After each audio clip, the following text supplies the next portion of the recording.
ell nomena un paio i després al cap de 4 dies el canvia. Canvia molt, a tots els llocs.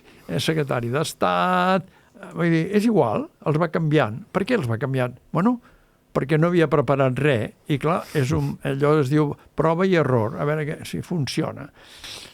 Després, una altra cosa important és que ell sempre ha dit, i ho comprenc, que ell, el que li interessa és Make America Great Again, el famós MAGA, no?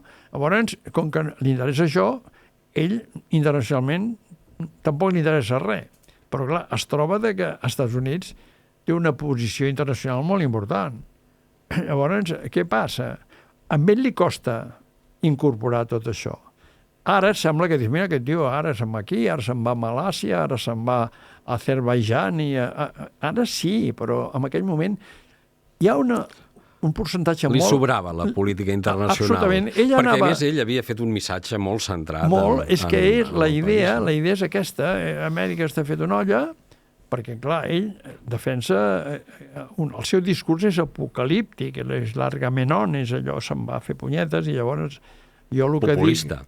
Sí, bueno, populista en quant a la forma, però, diguem, a partir d'aquesta idea, perquè el populisme es pot tractar de diverses maneres, però ell no. Ell creu que Amèrica s'està enfonsant, l'estan enfonsant tot.